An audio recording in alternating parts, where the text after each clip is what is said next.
NBA, in the Electronic Residency Application Service 2015, updated licensing documentation, in current clinical practice and graduate medical education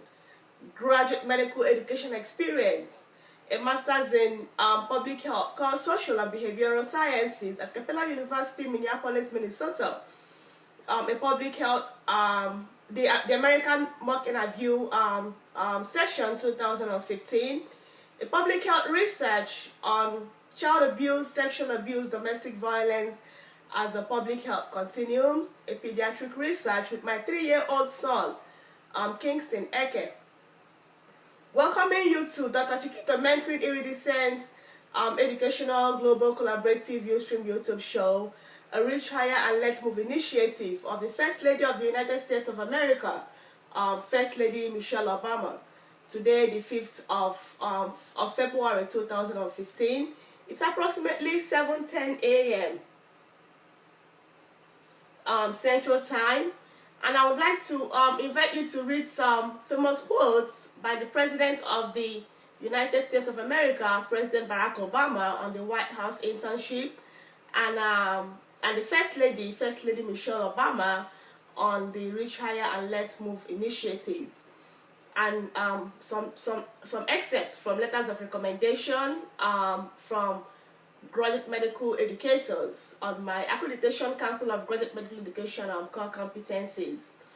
I also want to apologize for the technical glitches that we've had so far, the technical auditory glitches that we've had, and so now we'll jump right into the show.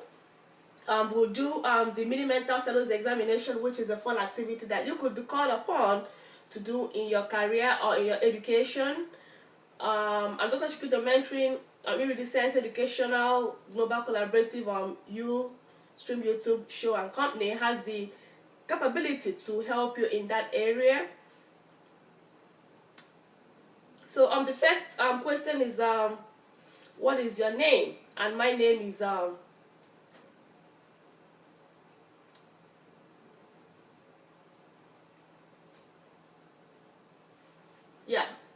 what is your name? And my name is Dr. Chinyere A. Ugoji, MD, MBA. Then the next one is what is your age? And I'm 33. And the next one is the patient allowed? And that's a yes for me. And then the next one is level of education, which is graduate school for me. Then what day of the week is it? Today is a Thursday. What is the year? This is 2015. What state are we in? That depends on where you are, which could be Washington, it could be Texas, it could be Illinois, it could be Africa. Please remember these 5 objects. I'll ask you what they are later. An apple, a pen, a tie, a house, a car.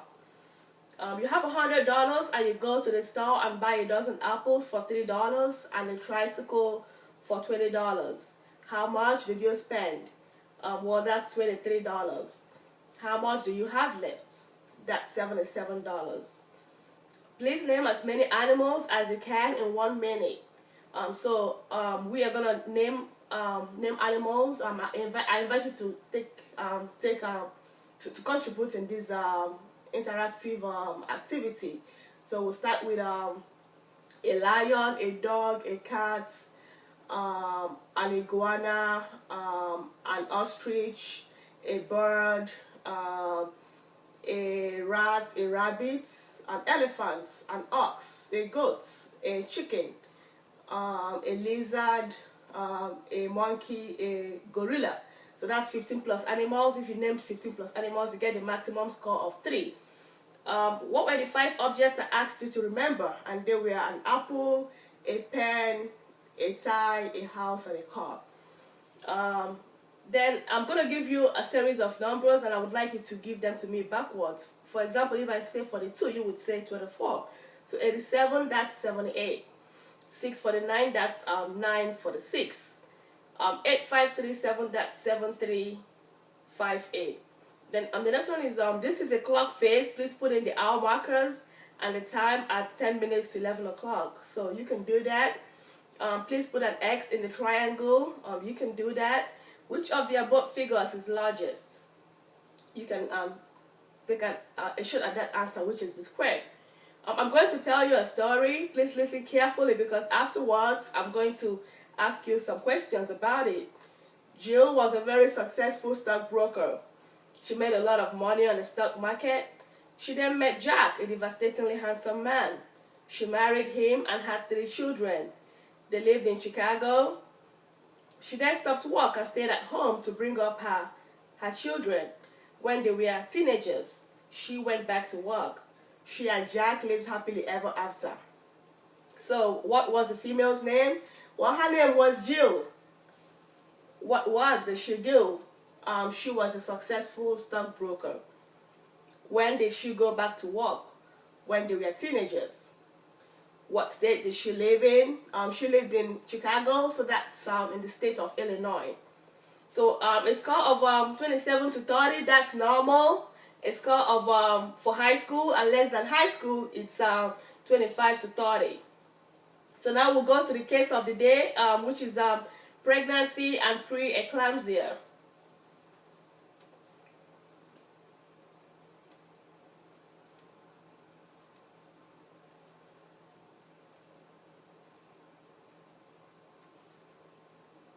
So we have a 33-year-old Asian female with chief complaints of uterine contractions and a headache. So we'll learn about pregnancy and pre-eclampsia here in a minute. What is the definition? Well, pregnancy can be defined as the development of one or more offsprings, known as an embryo or fetus in the uterus of a woman. It's also commonly defined as the fertilization, the implantation, and development. Pre-eclampsia refers to the new onset of hypertension and either proteinuria or end organ damage, end organ dysfunction after 20 weeks of gestation in a previously normotensive woman. The key words are development, fertilization, and implantation. The key words are fertilization, implantation, development of one or more offspring, known as the embryo or fetus in the uterus of a woman. For pre-eclampsia, the key words are new onset hypertension, proteinuria or end organ damage after 20 weeks of gestation in a previously normotensive woman. Some things that you have to know, some spectrum of disorders that you have to know include pre-eclampsia. We already talked about that. Eclampsia is the development of grand mal seizures in a woman without any other neurologic conditions that could account for this seizure. The HELP syndrome stands for hemolysis, elevated liver enzymes, and low platelets. And it represents a severe form of preeclampsia, but it's controversial. Chronic persistent hypertension is defined as systolic pressure more than 140 mm mercury and or diastolic pressure more than 90 mm mercury that antedates the pregnancy or is present before the 20th week of pregnancy. That's a key word, 20th week of pregnancy, on at least 2 occasions, or persists longer than 12 weeks postpartum. Preeclampsia superimposed upon chronic or pre-existing hypertension is defined by the new onset of either proteinuria or end organ dysfunction after 20 weeks of gestation in a woman with chronic or pre-existing hypertension. Gestational hypertension, this is hypertension without proteinuria or other signs and symptoms of preeclampsia that develops after 20 weeks. So that's the cutoff. Should resolve by 12 weeks postpartum, and if persisting beyond 12 weeks postpartum, the diagnosis is revised to chronic or pre-existing hypertension marked by the physiologic decrease in blood pressure that occurs in early pregnancy. If it resolves postpartum, then the diagnosis is revised to transient hypertension of pregnancy. So what are the numbers? Well, for pregnancy, it's 12.6 per 1,000 of the population. For pre-eclampsia, it's 4.6%, with a 95% confidence interval of 2.7 to 8.2%. So we'll talk about the risk factors. What are the risk factors of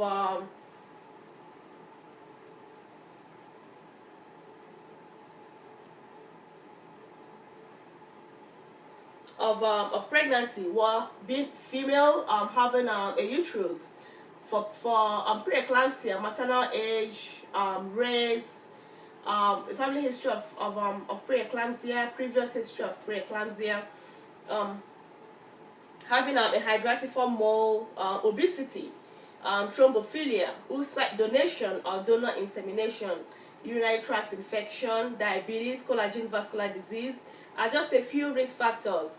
In terms of causes, well, sexual intercourse and assisted reproduction. For hydratiform mole, it's maternal and or fetal and or placental factors. Also,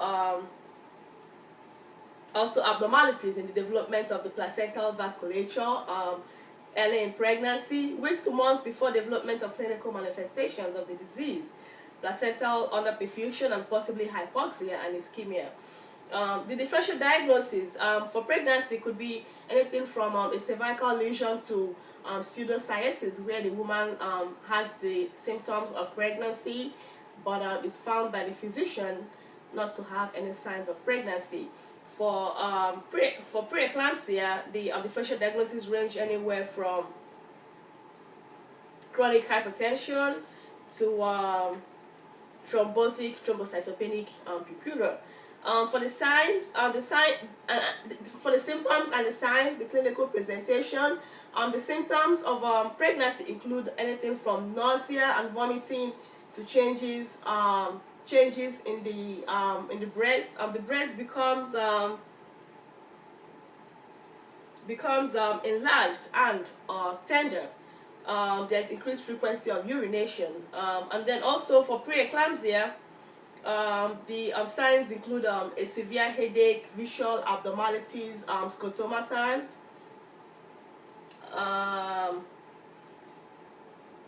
and then also hypertension, which is measured during the clinic visit, as a systolic blood pressure of more than 160 mm mercury and a diastolic more than 110 mm mercury on 2 occasions, at least 4 hours apart or only once if treated.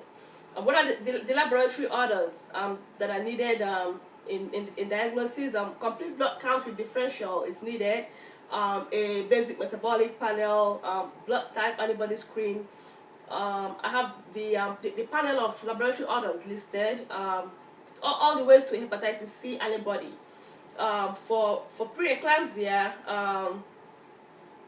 the laboratory orders include a complete blood count, a comprehensive metabolic panel, a 24-hour urine collection for protein and creatinine, and then serum creatinine level, serum uric acid level. So those are the laboratory orders. In terms of imaging for pregnancy, and imaging, the imaging that is required includes an ultrasound, and then for preeclampsia, the imaging required is also an ultrasound. Procedures includes a cardiotography, which is basically a fetal non-stress test, and also delivery, which is the definitive therapy, and that's the same thing for preeclampsia. For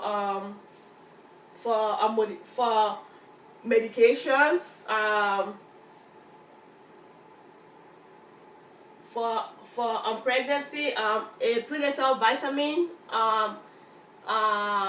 folic acid 0.4 milligram, iron sulfate 325 milligram, 3 times a day, colace 100 milligram, high calorie diets and high fiber diets. For preeclampsia, the medications include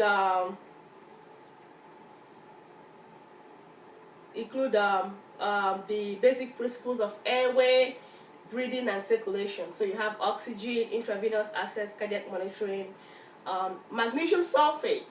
This is a first-line medication for preeclampsia to prevent seizures. It's given as a 4 gram bolus, and the details are listed. Then hydralazine. I have a did you know point here, which I used to put on my collaboration portals in residency. in collaboration with various organizations. Hydralazine was the first medication that was used for hypertension in pregnancy, and is given as a dose of 5 to 10 milligram, with the details listed. Labetalol, hydralazine is a vasodilator. Labetalol is a non-selective alpha and beta blocker. It's given as a dose of 20 milligram, in subsequent doses as 40, 80 milligrams up to 300 milligrams. Nifedipine, that's a calcium channel blocker. It's given as a dose of 10 milligram orally up to total dose of 3 doses. Sodium nitroprusside, that's a vasodilator. That's given as 0.25 to 0.3 mcg per kg per minute as an IV infusion. It's important to ensure that the patient is well hydrated, and also measure her hydration status if necessary with central venous or pulmonary artery pressure monitoring. It should be 5 mm mercury. Total fluids should be limited to 80 ml per hour, or 1 ml per kg per hour. Dexamethasone is given as a 10 milligram IV every 6 to 12 hours, and followed by 5 milligram every 6 to 12 hours, and also continued postpartum for patients who have persistent thrombocytopenia. Low dose aspirin is also given. Given as 60 to 150 milligram per day in women with risk factors for pre-eclampsia. So that actually counts as a preventative measure. In terms of consults, who do you consult in both pregnancy and pre-eclampsia? Well, a family physician, a midwife, a pediatrician, and then in terms of pre-eclampsia, a nephrologist, a neurologist is also needed too. Prevention for pregnancy is contraception, and abstinence and there are so many contraceptive modalities in healthcare, and abstinence is also another form of contraception. For pre-eclampsia, aspirin has been under research recently, and that's also a preventative modality. So now we'll go to the Powerball question. This is your chance to win points to get accreditation Council of Graduate Medical Education CAL competency with this company, this collaborative institution. And for pregnancy, the Powerball question is the birth rate is 12.6 per 1,000 population, true or false? Well, if you answered true, well, that's the answer. But you can still take a shot at it. Send me the answers and get a chance to win prizes. For pre-eclampsia, the Powerball question is pre-eclampsia has an epidemiology of 4.6%, which is 95% confidence interval, 2.7 to 8.2 of pregnancies worldwide, true or false? Well, that's true. So the references are listed. I want to thank the author of this article for the knowledge that was used to develop this text, with the main idea of pregnancy and pre-eclampsia, with the evidence ranging from the various sections of pregnancy and pre-eclampsia, the analysis from the definition to the Powerball question, the links of the references.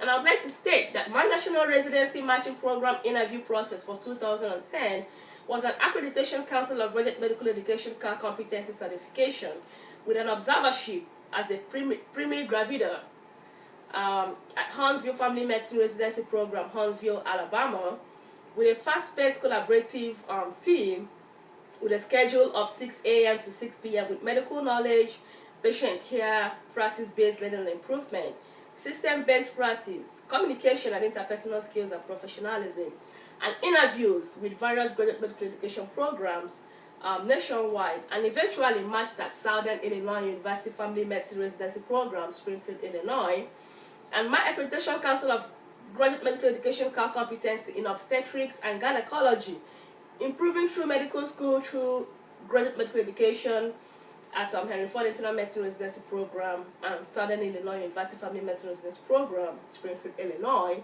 under supervision and subsequently independently, and I became proficient and certified in deliveries.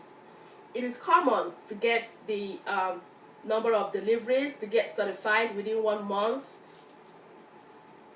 on the busy labor wards of Atlanta Medical Center, Crawford Long Hospital, and Southern Illinois University Family Medicine Residency Program, Springfield, Illinois.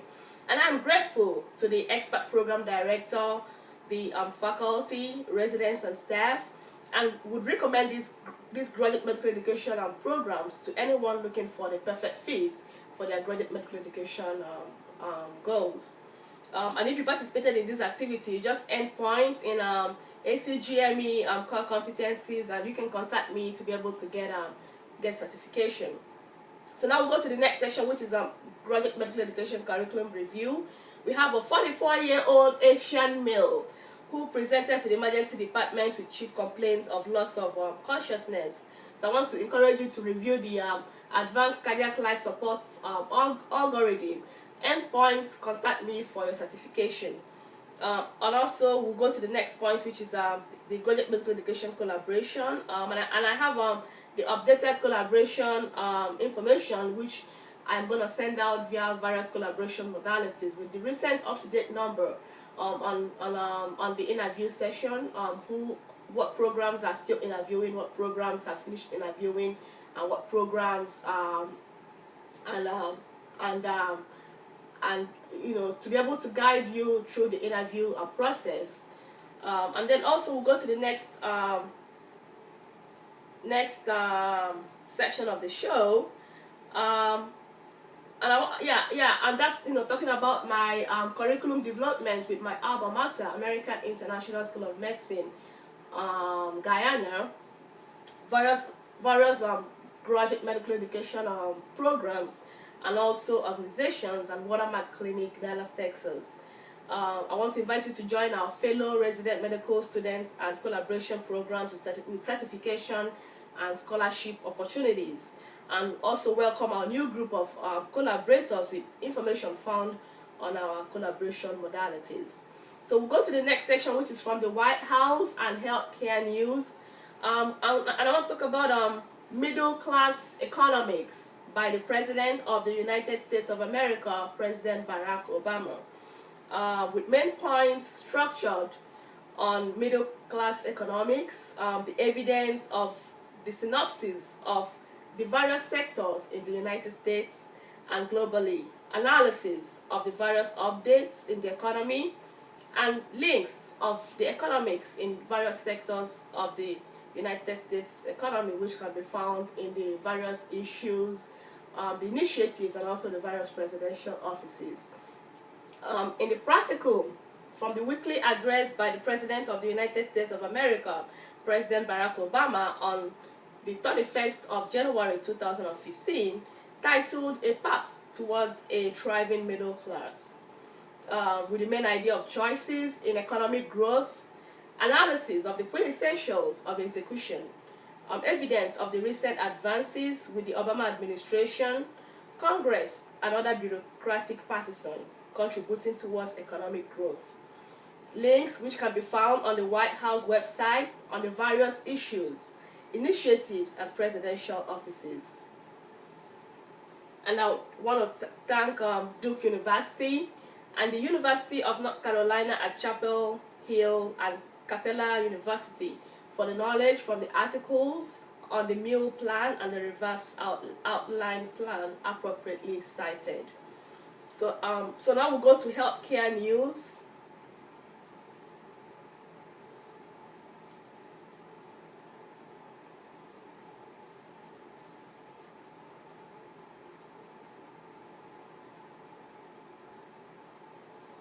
Healthcare is a dynamic field with lots of opportunities for healthcare and not healthcare professionals.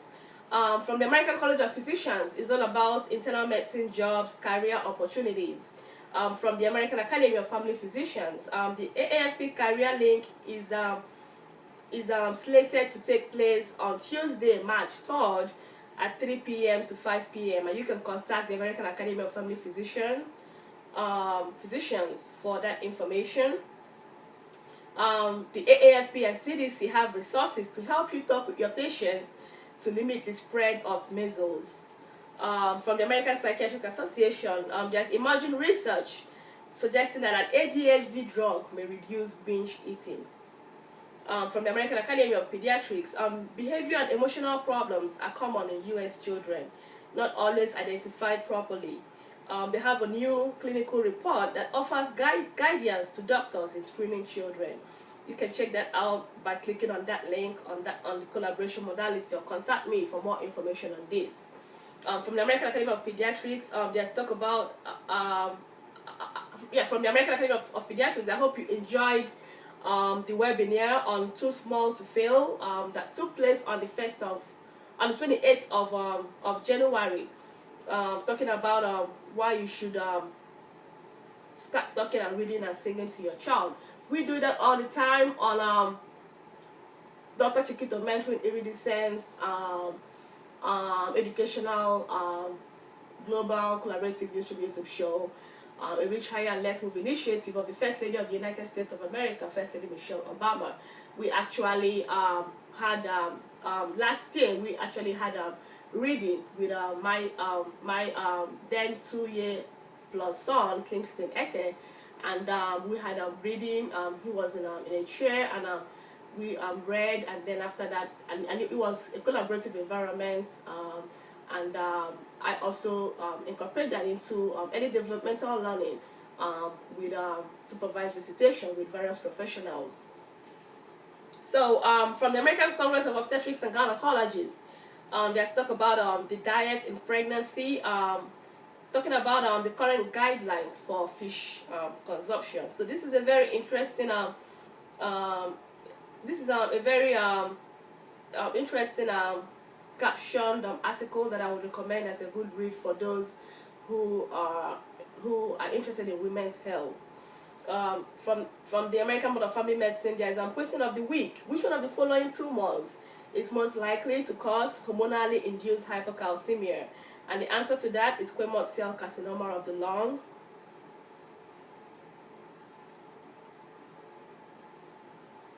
From the NRMP Twitter chat, the National Residency Matching Program, I hope you enjoyed that Twitter chat. I was able to collaborate with them via our collaboration modalities. The main topics were on the competitiveness of the various specialties, the various programs, about the SOAP program, about SOAP eligibility, also the interview process, pre-match, which some people may have taken advantage of, the deadline to withdraw from the match, which is February 25th by 9 p.m. Eastern Time. And then, and also the confidential nature of the rank order list, the program director survey under the match data,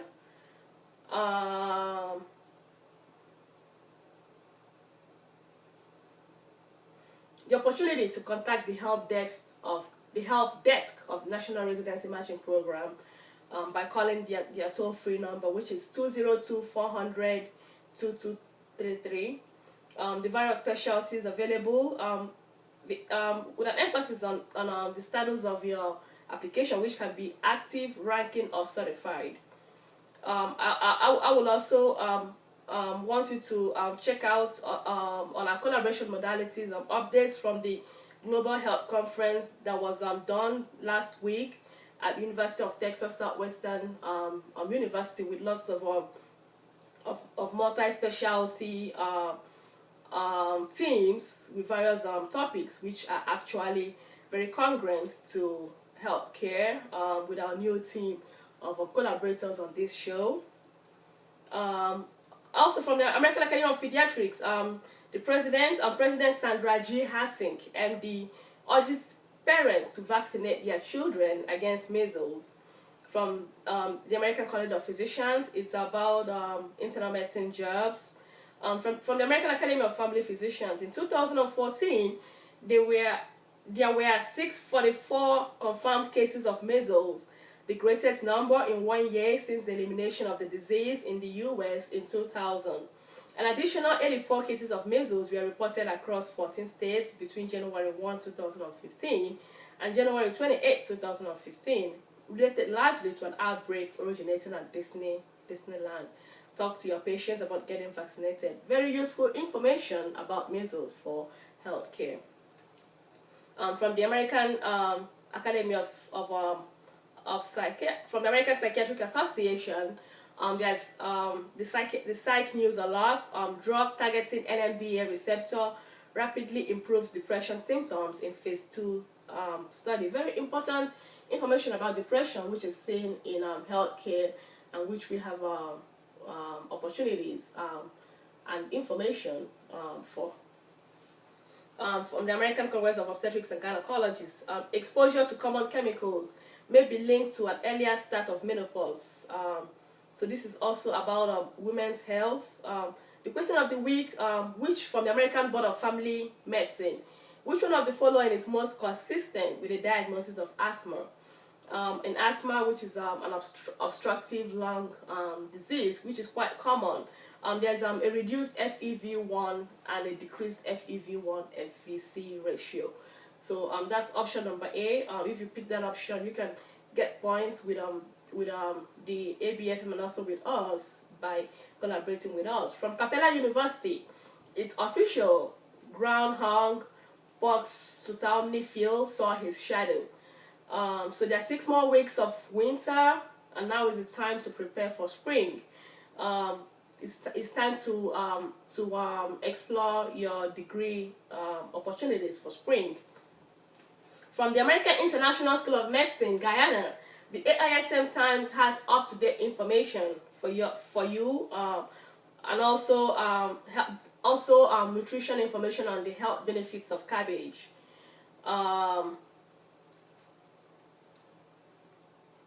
From the Reach Higher initiative, there's information on the collaboration portal of Happy National School Counseling Week from the First Lady of the United States of America, First Lady Michelle Obama. And I'll take a few minutes I'll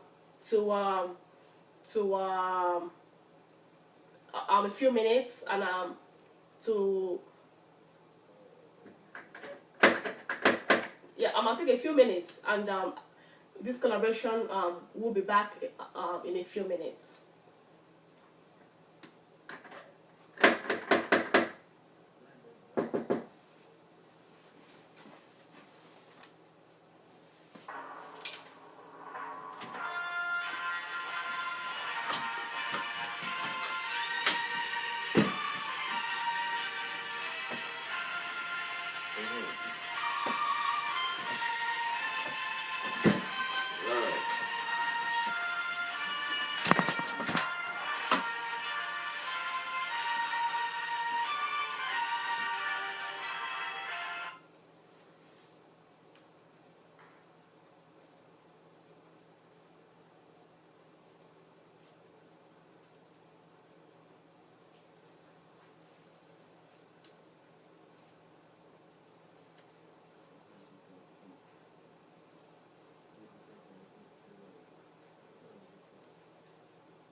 So I apologize for that interruption in collaboration. Dr. Chiquito Mentoring Iridescence Educational Ustream YouTube show, and we're back live on this show. We're going to be talking about healthcare in Spanish.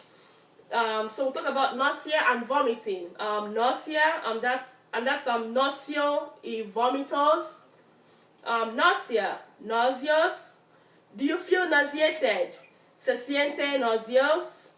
Do you feel sick to your stomach? Se siente enfermo del estómago? Vomiting, vomitos. Did you vomit? Sabía usted vomita? Did you throw up? Sabía usted vomita? If you notice, these are synonyms. They mean the same thing in Spanish, though they are quite different in English. What color was the vomit? So, de qué color era el vómito? Did you see any blood in it? Have visto alguna sangre en la? And that's nausea and vomiting. We've talked about pregnancy and pre-eclampsia, nausea and vomiting, which can both be a double whammy, a chicken and egg situation in fast-paced collaborative situations in healthcare especially. So now we'll collaborate with the Office of the First Lady of the United States of America, First Lady Michelle Obama, and I will read a letter from the First Lady of the United States of America, First Lady Michelle Obama. Dear Dr. Ugoji, I want to thank you for taking the time to write to me in the White House. It means so much to me to receive warm wishes like yours, and I hope you know how much I appreciate your thoughtfulness.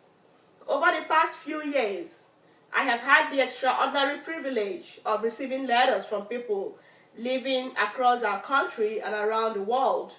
I have seen and heard firsthand the very best of the American spirit, and my family has experienced incredible kindness and warmth. The President and I share your hope and optimism for our shared future, and with that conviction, I encourage you to find new ways to improve your community so we can ensure an even better future for our children. I wish you all the best, and again, thank you for writing. Sincerely, Michelle Obama, First Lady of the United States of America. So that's the letter from the First Lady of the United States of America, First Lady Michelle Obama. And I'll read my reply to this letter. A 3-year-old African-American male contributing towards healthcare with various organizations and the Town Wars campaign of the American Academy of Family Physicians and structured curriculum of early developmental learning.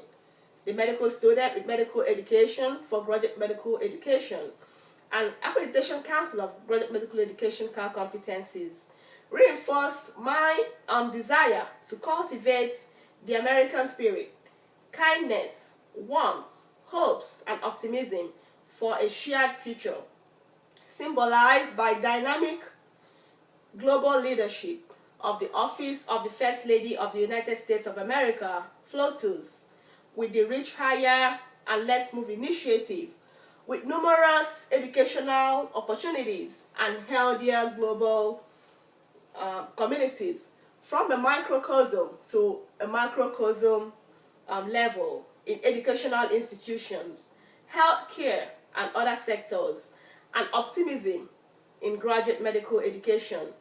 As a single mother graduate medical educator in a divorced child custody, as a team of professionals to emerge with the prerogative with unsupervised supervision of that 3-year-old who is my son, Kingston Eke.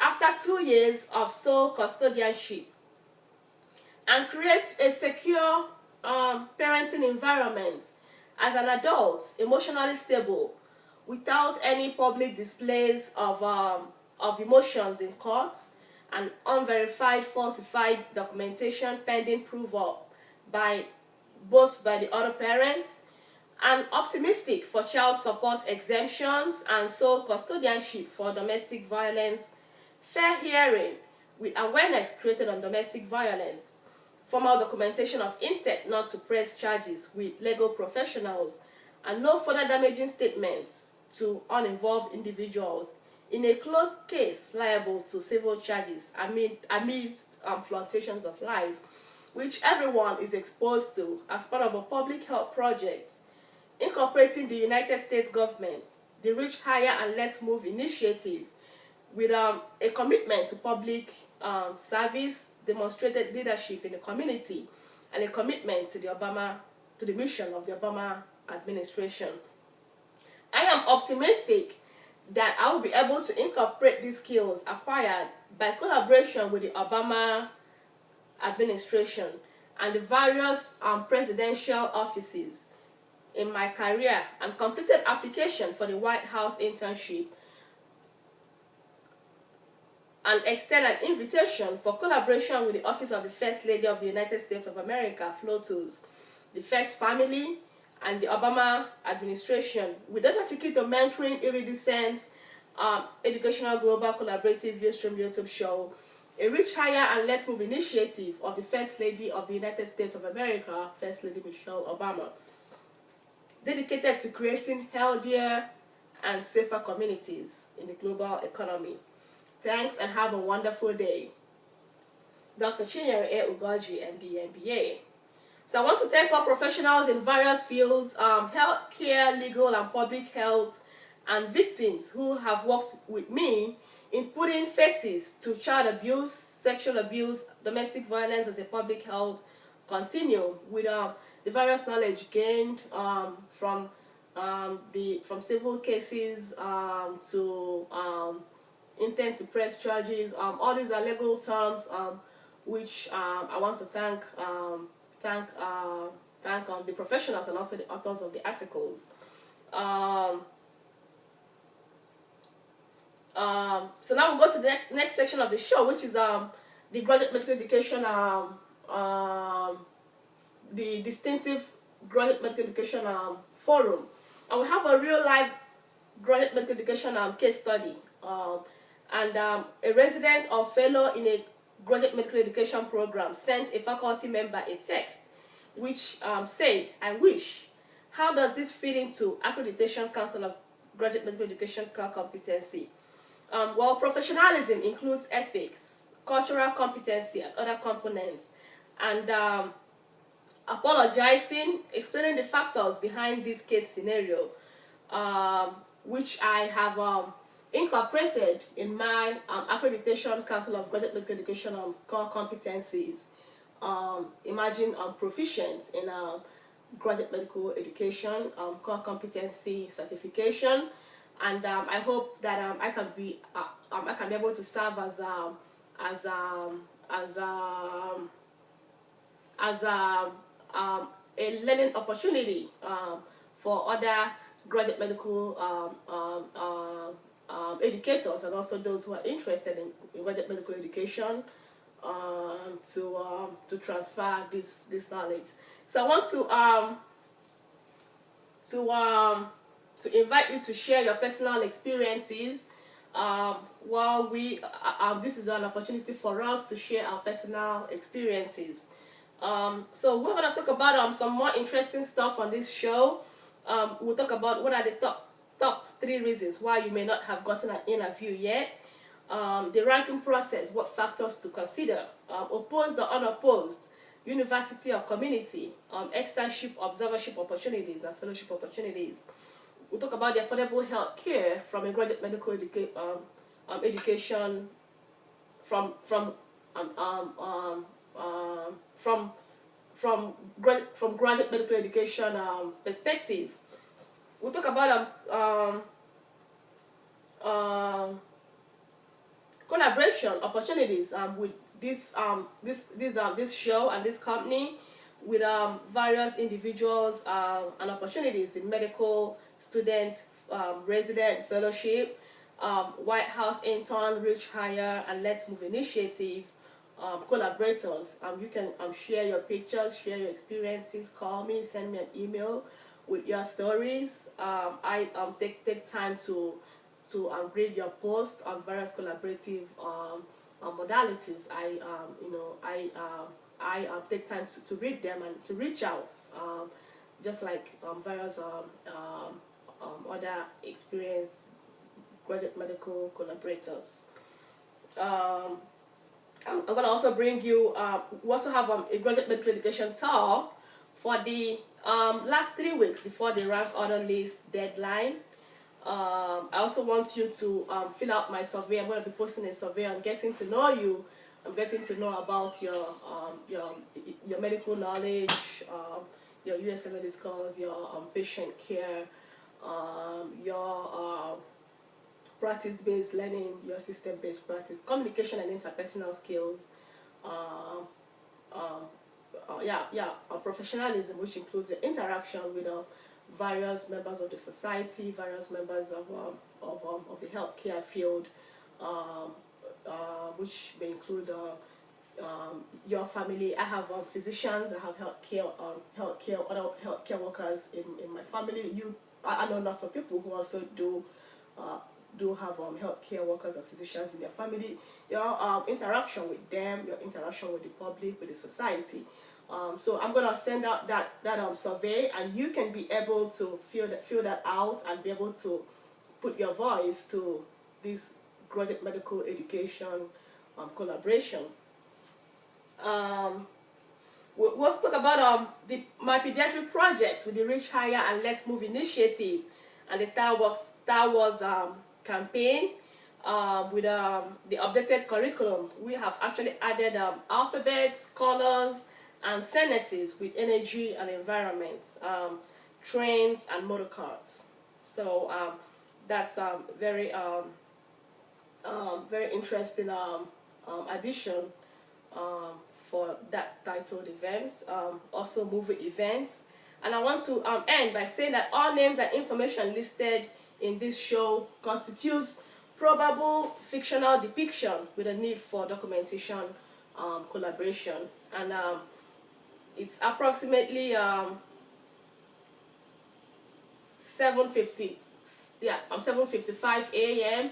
and I would like to end the show. Request a formal interview with graduate medical education and programs nationwide through the Electronic Residency Application Service National Residency Matching Program 2015, and I'm